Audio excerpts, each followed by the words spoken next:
God spoke the world into existence. Out of nothing came everything by speaking. He has given you the ability to speak. Don't allow yourself to be silenced from fear of consequences.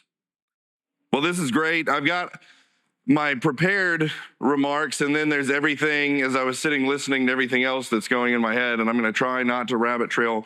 But I think one of the biggest points that I want to hammer home to us, guys, and it's the thing that I just feel now that I'm about 5 years into 1819 News, and I'm getting these speaking opportunities where I know they're going to invite me back no matter what. I just go and basically tell people, yes, there's the politics du jour. Yes, there's this. Yes, there's that. But at the end of the day, we don't win this fight. We don't win this war if we don't begin to think generationally. Okay. And so it's this idea of, in order to be free, we have to be self-governing. And our founders understood that. And what it means to be self-governed as a nation is a critical mass of Christians who are governed by the Holy Spirit, who are living in line with the dictates of the Christian faith found in the Word of God. But it's not just that. Then it's the pedagogical system that we set up to propel that to generations under us. And that's the biggest breakdown I see in our society and our civilization right now, is that not only are we not that great at self-governing, if you get on the news or open Twitter, it's pretty bad. But we certainly have no idea what it means to raise up the next generation in a way that they would self-govern. And so before I jump into my remarks, I just want to say that that's the biggest thing that's burning in my chest. And I'm grateful now for the opportunity to go all over the state speaking about things I never would have thought about bringing up, and challenging all the normies of Alabama about the terrible ways that they're raising their children and how it's failed, and that we need to all rethink, what are we doing with our children? How many children are we having? Where are our wives working outside the home? Like all these things that are super controversial, but it's like, well, if we don't do this, we're going to lose. Okay. And so if we don't begin to make changes, we're going to lose. So anyway, now for my prepared remarks. Hills to die on, speaking the truth as a divine responsibility. I originally wrote this sermon for a conference I preached at, and it was called Hills to Die On. And I think that is a good place to open. When I think of the term hills to die on, what immediately comes to mind is all the times I've heard someone say, ooh, that's not a hill to die on. That's not a hill to die on. No, oh, you don't want to die on that hill. Oh, yeah, I don't know if I would die on that hill. It's like, can someone, for the love of God, please go die on a hill somewhere? Pretty please, with sugar on top? Somebody? Cowards as far as the eye can see.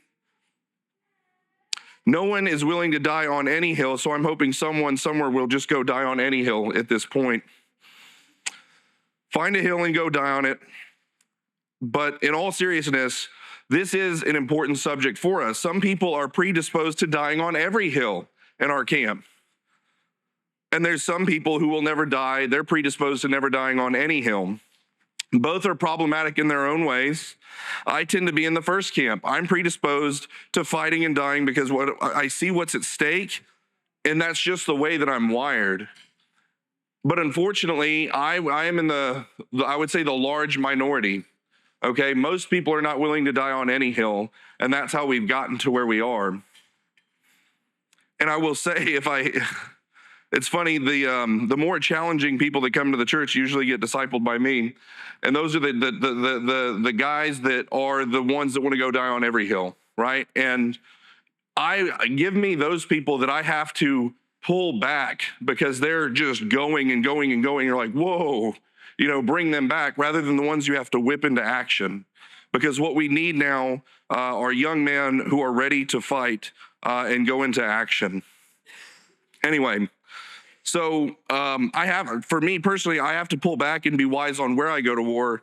And that's mine. I'm going to just keep moving past that point. But point being, no matter what your predisposition is, if you're like me, where you want to just go die on every hill and you actually have to be wise and say, you know what, maybe that one really isn't worth dying on. We have to be strategic. We have to be pragmatic.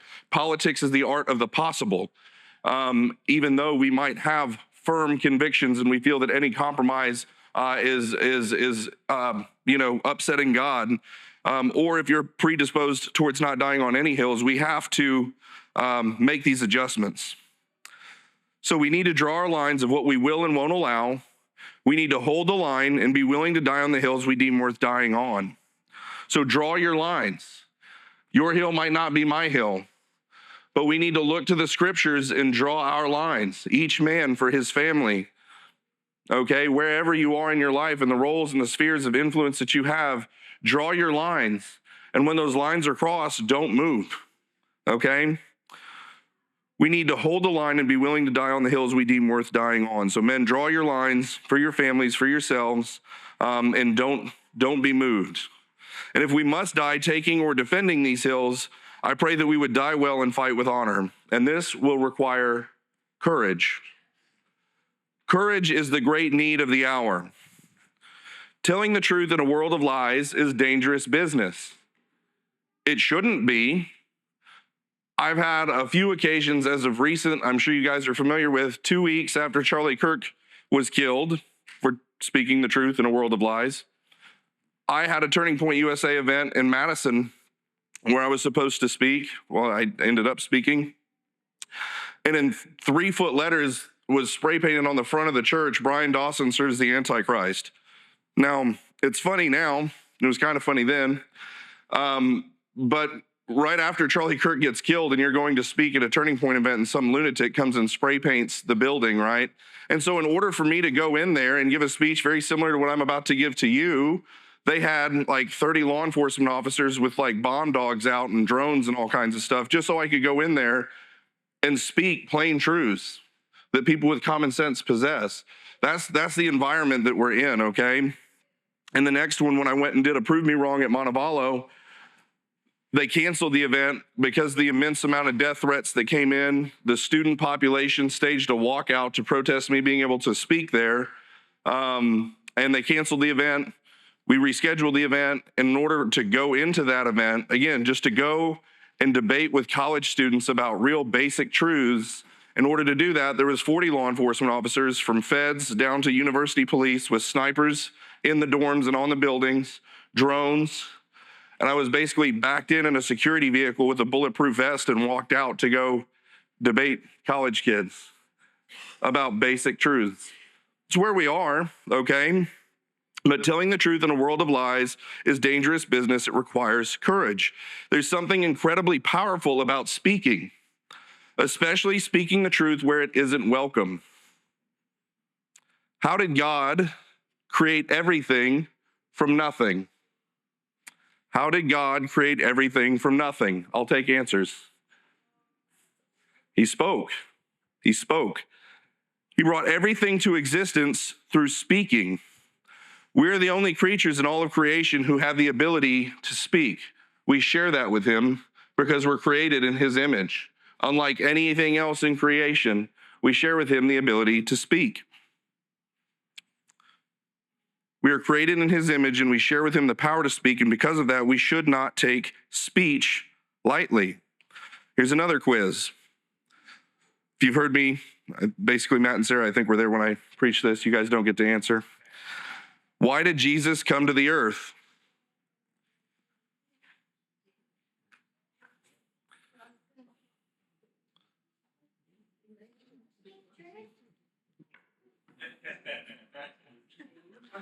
I'm just going to go with the fact that no one heard him, but my son got it. Okay, so there's many good answers. You hear about coming to appease the wrath of God on behalf of sinners so that we can restore right relationship with fallen mankind to their creator. There's all of these things that are 100% correct, that yes, but Jesus actually spoke and said, this is why I came, and it's something that we don't think about often enough. Jesus said to Pontius Pilate in John 18:37, he said, for this purpose I was born, and for this purpose I have come into the world, to bear witness to the truth. That's interesting.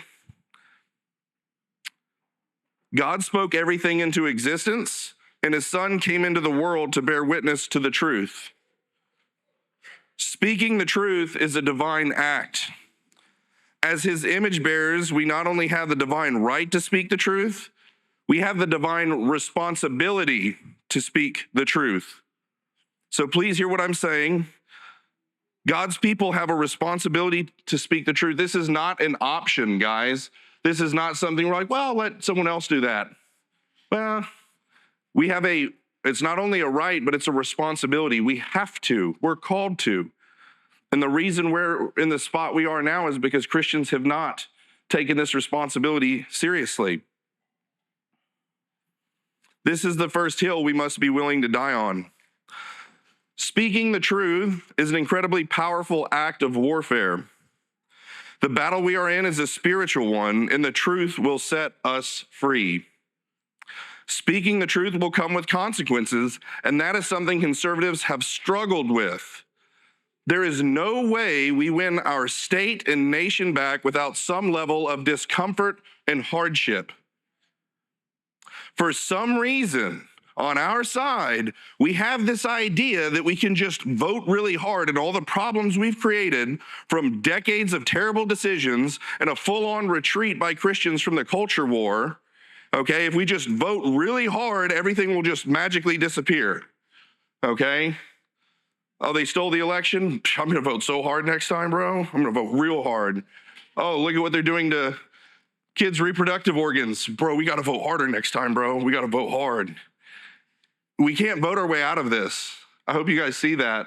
Voting's important, okay? You cannot vote your way out of this. I love what Pastor Rich Luss says. Demons do not adhere to the principles of democracy. They cannot be voted out. They must be conquered. Conservatives talk a big game about how bad things are, but very few are willing to risk anything substantial to make a difference. We all talk, I always make the joke, it's angry conservatives talking to other angry conservatives about how angry and conservative they are. Okay? It's so bad. You know, man, if they come for my guns, I'm going to show them. Bro, there's children in here. Calm down, Bryan. Again, look at what they're doing to children's reproductive organs. You ain't doing nothing. Guy that's like, oh, you come tread on me, my guns, my Second Amendment, my pew-pews, you ain't coming for them, I'll show them. No, you won't. They have crossed every single line possible, and we just sit back and let them do it. There is no line at this point, okay, that hasn't been crossed, that we can say, oh yeah, this is my breaking point. All those other things, but this one right here, okay? Everyone stays quiet because they don't want to lose what they have, which means that we are possessed by our possessions. Not sure if you guys are aware, but things are really, really, really bad. I always want to remind everyone about how bad things really are, because I think we get busy, and this is a good thing. We get so busy loving our wives, training our children, going to baseball games, going to work, providing for our families. And sometimes, quite frankly, it's easier to be an ostrich and put your head in the sand than it is to look around at what's going on. And the other ditch is looking at this stuff so much that you're blackpilling because you're on Twitter just like, you know how bad it is? And it's like, yeah, no, we do. Like, calm down. So again, there's ditches on both sides of this, but we have to be realistic and we have to wake up to the fact that things are really, really bad and we need to diagnose how we got here. The only way out of this mess is through fire and extreme adversity. And we need to realize that in the long run, the pain from the consequences of doing nothing are far greater than the pain of whatever consequences may come from standing firm in the present. Say that again. The consequences of doing nothing are far greater than the consequences of doing something. There will be consequences for doing something, but the consequences of doing nothing are far worse. We must engage now. The Russian philosopher Alexander Solzhenitsyn urged that we live not by lies. Rod Dreher came and commandeered that and named his book that, but it was originally Solzhenitsyn. It took me a little while to say Solzhenitsyn, it's a difficult one.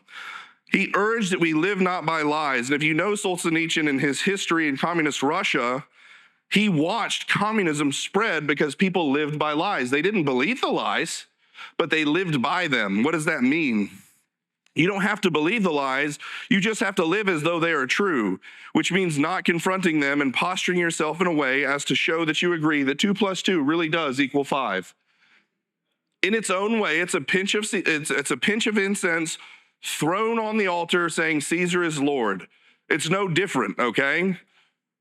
When, put the mask on or get like all these different things that we're told and but you just do it because you want to be left alone. You participate in the lie because you just want to be left alone. The act of doing this kills our souls. And the communists know that.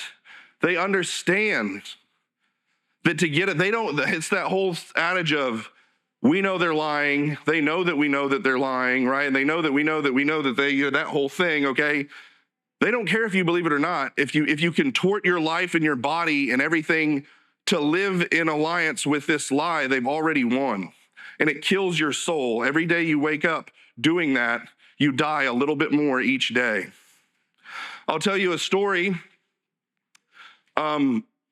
Most everybody in here knows me, and I've been labeled a bit of a lunatic for a long time, and that's fine. When you look around at this world, I think that's an honorable title. So 2021, 2022, I can't remember which year it was, but Brennan was going to, my oldest son, who's 16 now, was going to Cornerstone, a classical Christian school, a wonderful school, and the board met, and they said, and the way that the law was written, the private schools that were under a church were actually like, they didn't have to do this, okay? But the board met and said, no, we're going to make sure the kids need to wear masks 8 hours a day. They need to have masks on to slow the spread. And I had already, signed the contract saying he was going to go there, which meant I owed them money. And I was like, well, he's not going there. And they gave me this thing about, well, we're not going to be able to pay our teachers and all this other stuff. And then I read this thing where they're like, and if students don't feel safe, because they're worried they're going to die of COVID, we'll let them do home learning. I said, well, can I take advantage of the home learning? And everyone thought I was a lunatic because I kept my son home for a year and he was doing video learning, the only kid in the school, while everyone else was sending their kids with a freaking mask on for 8 hours a day for 9 months out of the year. These dirty face diapers every day, and I'm the lunatic. Right? I really was. They thought I was nuts. But not I, but we as a family were vindicated. And it was a poor Brennan having to grow up with me. But, I think he sees like, oh, I think it was something that he learned from. So anyway, silence in the face of a lie allows the lie to continue deceiving. Think back on the last 5 years and how the lies were able to move forward. They were able to move forward because countless people refused to speak the truth. How did we get to the place where grown men are in locker rooms undressing in front of girls? Because out of cowardice, people refuse to speak the truth. Specifically, men refuse to speak the truth. Imagine being one of the men on the sideline of an athletic event where some hulk of a man who has told himself that he's a woman comes and absolutely just destroys some girl, and you're standing on the sidelines and you watch it and you're like, well, it's 2026. It's just the way it goes. You know what I'm saying? No, you are just as guilty as the person doing it if you sit there and allow that abomination to take place right there in front of you and you do nothing. The reason that we have Leah Thomas jumping in a pool, breaking all these women's swimming records, okay, is because dads didn't jump in there and drown him, okay? It's insane.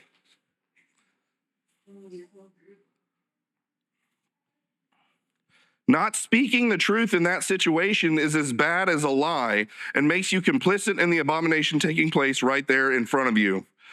It didn't start with dudes undressing in front of girls in locker rooms. It didn't start with cutting kids' genitals off and pumping them full of cross-sex hormones. It started by accepting pronouns and calling Bruce Jenner Caitlyn. That's how it started, okay? When we refuse to confront the lie by speaking truth boldly, the lie festers and grows into something more heinous. When you don't pull the weeds in the garden, the weeds get bigger and choke out more life. We have a responsibility to pull these weeds by confronting these lies. Weak churches called the accommodation of this mental disorder pronoun hospitality. Pronoun hospitality. And the church is responsible for where this situation currently stands. Obviously not this church, but modern evangelicalism at large. Modern evangelicalism has fallen into accommodating progressivism as a means to win lost souls. This strategy has failed miserably and must be abandoned immediately. I'm going to say that again. Modern evangelicalism has fallen into accommodating progressivism as a means to win lost souls.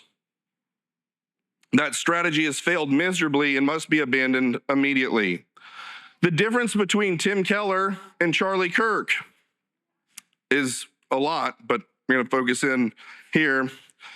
The difference between Kirk and Keller is that Keller sought to accommodate liberal views in hopes to win them. In his dying manifesto, he said the future of the church is gays and minorities.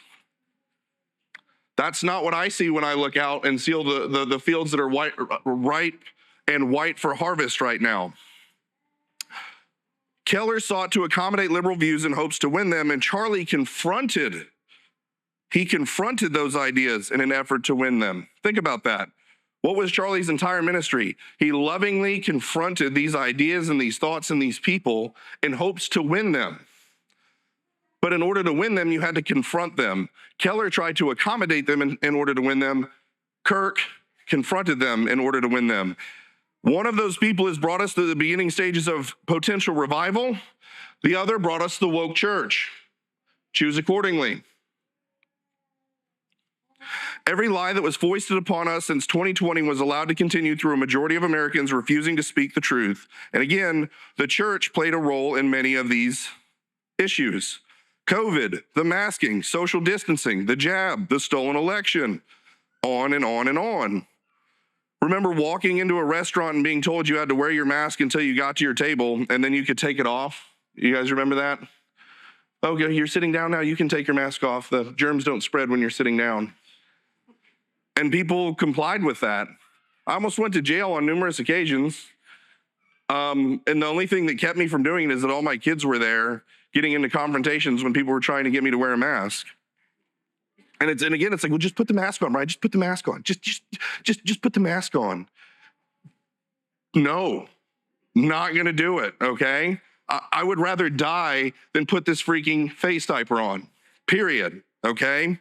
Because it's more than putting a mask on. There's something else that's happening when we do that. And I don't want to participate in it. And I don't want to watch my children, I don't want to let my children watch me participate in it. They shut down the economy, told people they weren't essential workers, and our illustrious governor here in Ruby Red, Alabama, even issued a curfew, something right out of Hunger Games. Many pastors kept their churches closed and encouraged their congregants to get the jab. After all, what better way to show that you love your neighbor than getting an experimental jab that maybe or might slow the spread? That experimental jab has killed and maimed millions of people.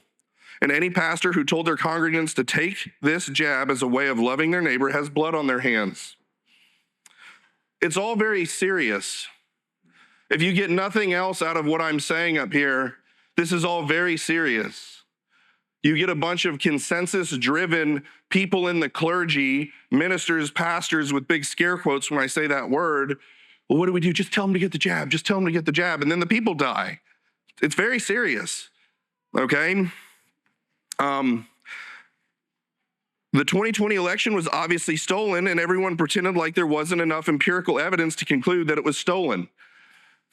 I remember when I was like very outspoken about that, and everyone's looking at me again like I'm crazy. I said, well, there's not enough empirical evidence. So a dementia-riddled child sniffer that he never left his basement, and he got 81 million votes. I don't need the empirical evidence. Like, I have eyes, and you're told not to believe your lying eyes. Okay, anybody with a brain can look at this and be like, oh, I see what happened here. I don't know exactly how it happened, but this is obviously kids in the room. Not true, that's the word I'll say there. Did you speak the truth or did you stay quiet? January 6th was obviously a staged false flag. Did you fall for it? I could go on. But here's the deal. To speak the truth in those situations brought consequences, the least of which was being called mean names, and for many that was enough. Science denier, election denier, you're trying to kill grandma. If that didn't work, then you'd lose your job. My podcast was removed from YouTube for these exact subjects. It doesn't matter. As I said earlier, we will not save our state, our nation without some measure of discomfort. Standing for truth can sometimes feel like unnecessary conflict, and very few normal people enjoy confronting things or being involved in conflict. This may shock you. I can't stand being confronting and being involved in conflict. I don't like it. It's averse to me. Anytime there's a situation, I'm like, why do I have to go have this conversation with this person? How is he so blind that it's incumbent upon me to go and correct this person? I hate it, but we have a responsibility to do it.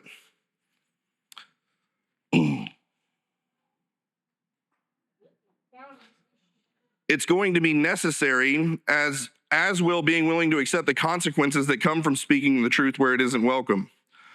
Progressivism, Marxism, atheism, secularism, whatever, all the isms that are out there, it's all Satanism. That's another sermon for another day, okay? But those things, Black Lives Matter, LGBTQ, DEI, all this alphabet soup, that and Islam have marched through the West unimpeded because we have come to believe that speaking the truth is mean, and the worst thing you can be as a Christian is mean. You can be gay, you can cheat on your wife, you can do whatever you want, but buddy, if you're mean, there's the door. Again, not this church, but that's the modern evangelical church. You can be anything but mean. The late Vodi Bakum says, we've been told to adhere to the 11th commandment, thou shalt be nice, and forget the other 10. I believe that kindness and reasonableness are virtues that we should pursue as Christians. They are good things. It is good to be kind. It is good to be reasonable. The problem is that cowardice is often masked with kindness and reasonableness. It's good to be kind, it's good to be reasonable, but there's something about cowardice that always finds itself wearing the kindness and reasonable mask. I'm not a coward, I just want to be kind, I just want to be reasonable. Our seminaries and churches have been hijacked, and Christians are told not to engage in politics because it could ruin their witness. How has that worked? What we don't understand is that the meanest thing, so if we're really having a version of being mean, the meanest thing we could do is continue letting these ideologies run rampant in our nation. That's the meanest thing we can do. To let this stuff continue to devour our land and way of life, that's the meanest thing you can do. Not confronting it. Doing nothing is a choice, and choices have consequences. Doing nothing is a sin of omission, and the Lord will judge us for our inaction. Being nice and accommodating to people who seek to destroy our nation and way of life is being mean to our children and grandchildren. I'm going to say that again. Being nice and accommodating to people who seek to destroy our nation and way of life is being mean to our children and grandchildren. That's a concept that we need to really be thinking about. So I'll talk about it for the next 20 minutes. We are required to provide an inheritance to our children and grandchildren. Scriptures say to your children and your children's children, okay? This inheritance is financial, it's spiritual, and I'm going to argue that it's also civilizational. This word civilization, I could speak for hours on it. It's a concept that we don't grasp anymore because we're so ruggedly individualistic that we don't understand that there is a positive form of collectivism, which is the civilization that we have a responsibility to. Don't get me started. Back to my notes. Stay on the notes. All right. Whether it's a pocket knife or a family farm, there is a financial aspect to the inheritance we're supposed to leave our children or grandchildren.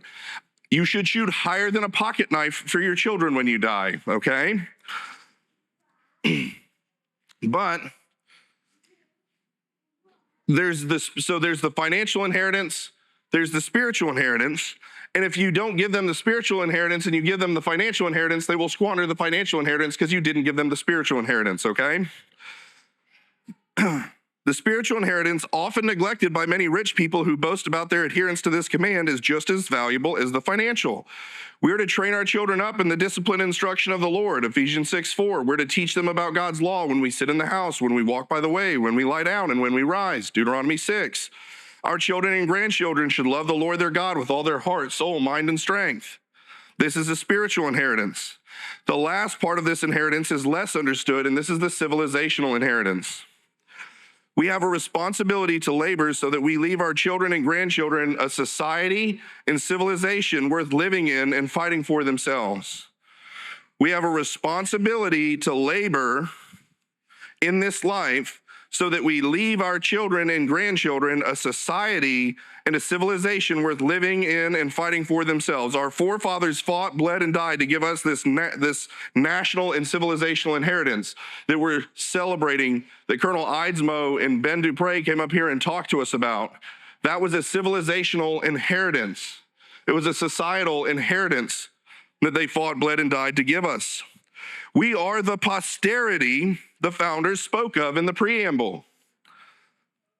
We, the people of the United States, in order to form a more perfect union, establish justice, ensure domestic tranquility, provide for the common defense, promote the general welfare, and secure the blessings of liberty to ourselves and our posterity.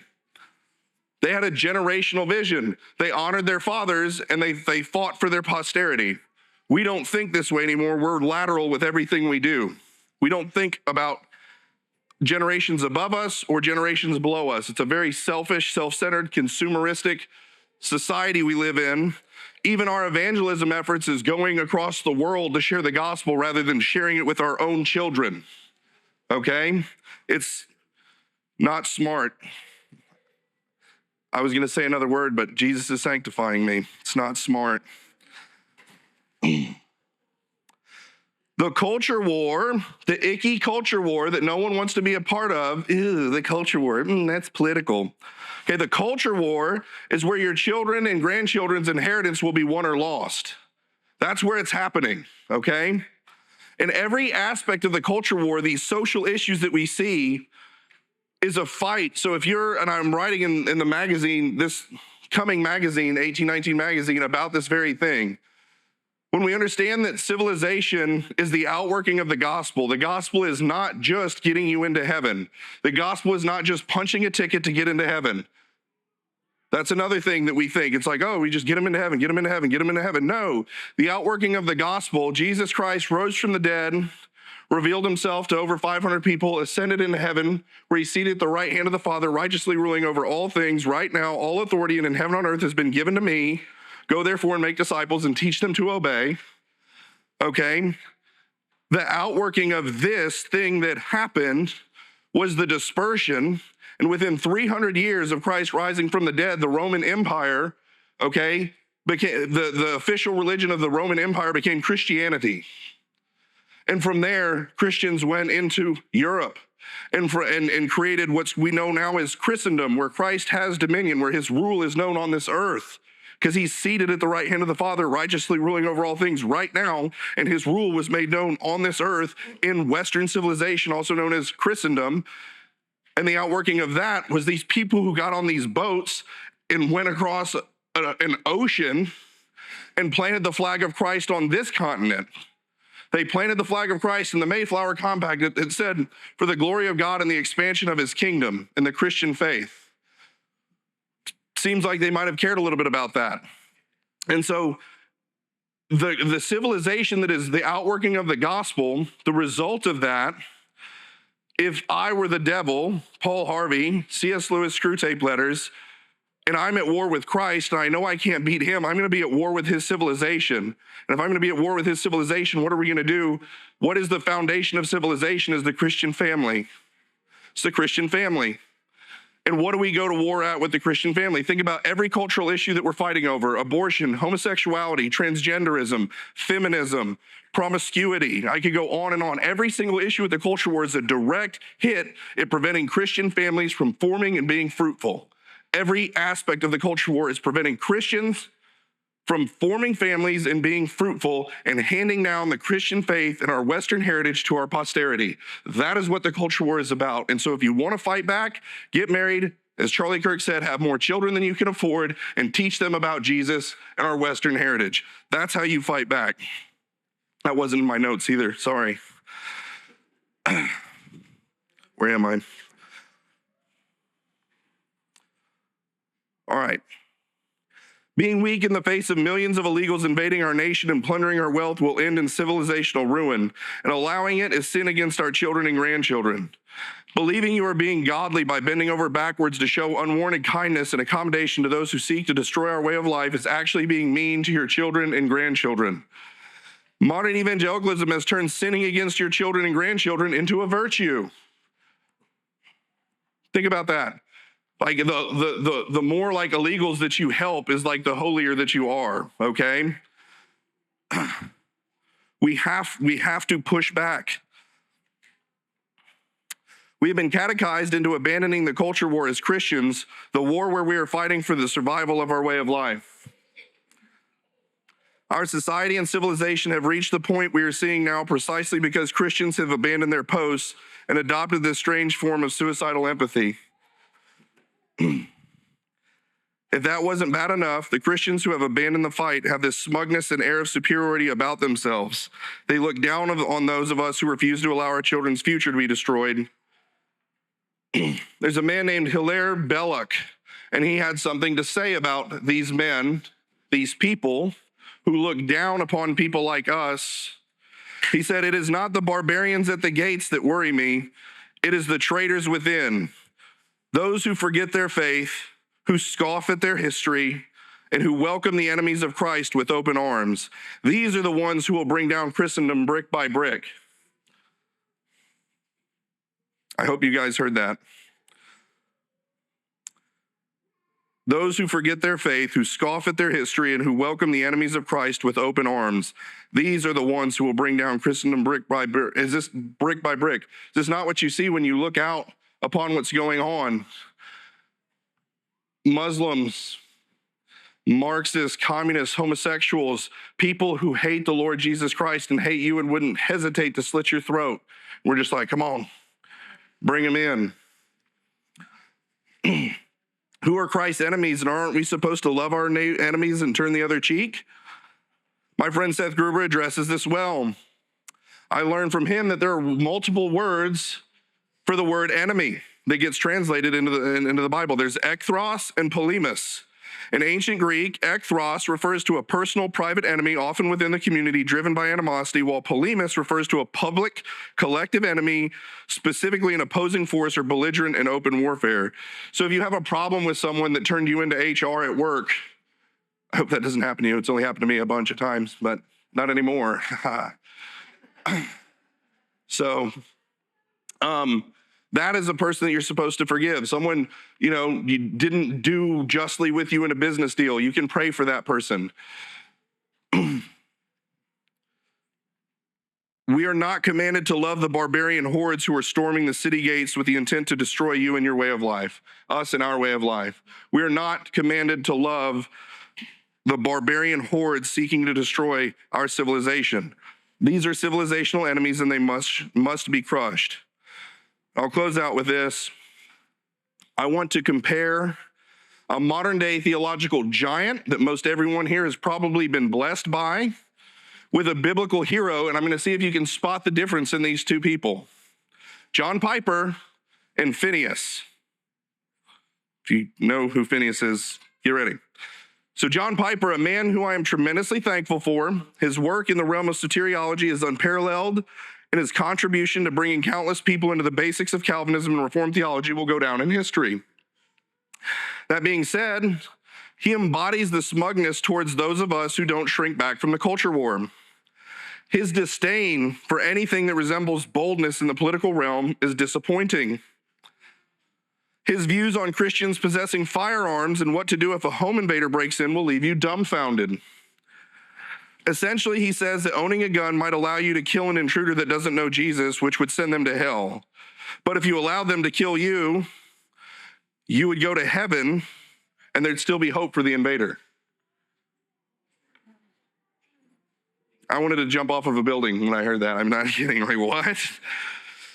On November 6th in 2012, John Piper tweeted a tweet that didn't age well. He says, quote, so this is John Piper standing in line to vote in Minneapolis. He's in the Twin Cities. John Piper in 2012, standing in line to vote. And he says, 2/3 of the people in line with me to vote were Somali. I love this neighborhood in this country. He's so thrilled that these Somalis are voting with him. In light of the complete destruction of the Twin Cities from Somali resettlement that resulted in billions in fraud, the complete breakdown of social cohesion, and the infamous Quality Learning Center, I would say that that tweet did not age well. I want to go on a tirade about what the founders meant when they said that all men were created equal, but I'm not going to do that because we have time restrictions that I'm, you know me, always respecting time restrictions when I'm talking. All right. Piper's need to write an article in 2020 pointing to Trump's pride as a reason not to vote for him, along with all the other evangelicals against Trump that year, is a shining example of Christians who are so steeped in the gospel-centered movement that they abandon sanity and are willing to invite the complete destruction of our way of life to show how much holier they are than you by not voting for Trump. Joe Biden let in tens of millions of illegals in an effort to demographically destroy America and replace the electorate so Democrats could continue to win elections in perpetuity. Anyone with any sense could have seen civilizational ruin coming by electing Joe Biden. But Piper really wanted us to understand that Trump was prideful, and that's just as bad. It's just as bad. Okay, and pay attention on this one. Enter Phinehas. Numbers 25. While Israel lived in Shittim, I didn't make that up, it's in there. The people began to whore with the daughters of Moab. These invited the people to the sacrifices of their gods, and the people ate and bowed down to their gods. So Israel yoked himself to Baal of Peor, and the anger of the Lord was kindled against Israel. And the Lord said to Moses, take all the chiefs of the people and hang them in the sun before the Lord, that the fierce anger of the Lord may turn away from Israel. And Moses said to the judges of Israel, each of you kill those of his men who have yoked themselves to Baal Peor. And behold, one of the people of Israel came and brought a Midianite woman to his family in the sight of Moses and in the sight of the whole congregation of the people of Israel, while they were weeping in the entrance of the tent of meeting. When Phinehas, the son of Eleazar, son of Aaron the priest, saw it, he rose and left the congregation and took a spear in his hand and went after the man of Israel into the chamber and pierced both of them, the man of Israel and the woman, through her belly. Thus the plague of the people of Israel was stopped. Nevertheless, those who died by the plague were 24,000. And the Lord said to Moses, Phinehas, the son of Eleazar, the son of Aaron the priest, has turned back my wrath from the people of Israel, and that he was jealous with my jealousy among them, so that I did not consume the people of Israel with my jealousy. Therefore say, behold, I give to him my covenant of peace, and it shall be to him and to his descendants after him the covenant of a perpetual priesthood, because he was jealous for God and made atonement for the people of Israel. Let me sum that up. The people of Israel were, as the word said, whoring with demon worshipers, and it was causing Israel to fall in the worship of demons. And they were so bold and brazen that there was a section of Israel that was actually repentant because judgment had come down on Israel, and God was killing his people because they were whoring with demon worshipers. And there was a group of repentant people who were praying on their face, weeping for the sins. And this one Israelite came in with a Midianite woman and was doing the grown folk dance with her, okay? And he chases them with the spear and runs a spear through both of them and kills them. And God lifted the curse and the judgment of Israel because of it. Think about that. Remember, we're comparing him to John Piper right now. God is the same today, yesterday, and forever. If God is willing to remove judgment for the zeal of one man confronting the sins that were bringing judgment on his land, what might God be willing to do for us if men would repent of their passivity and stand for truth in a world of lies, no matter the consequences? I'm not advocating that we physically drive a spear through the enemies of Christ, not yet at least. But I do believe we must drive a spear through the suicidal empathy that plagues the church. Suicidal empathy. We must put this political and cultural apathy to death if we are to reclaim anything resembling the heritage our children and grandchildren deserve. I'm not advocating that you be mean, ugly, or rude. We should treat all humans with dignity, but sitting back while our nation is devoured without saying a word is not the solution either. Look at the consequences of this suicidal empathy. Never in the history of Western civilization has the church stayed on the sidelines as enemies of Christ sought to devour their lands. This is evil, this is wicked. We are at war, and we must realize it as such. The old adage comes to mind, you may not be interested in war, but war is interested in you. The longer we wait to realize this and wage war in return, the less our chances of victory are. I'm constantly asked, Bryan, what can I do? Hopefully you've heard the answer. Speak truth when you encounter a lie. Confront wickedness when and where you see it. Hold the line and advance the kingdom of Christ through covenant faithfulness in your home. Support those who have platforms who speak the truth. Support those in office who have shown that they stand for the truth. God spoke the world into existence. Out of nothing came everything by speaking. He has given you the ability to speak. Don't allow yourself to be silenced from fear of consequences. Speak the truth like our civilization depends on it, because it does. Thank you.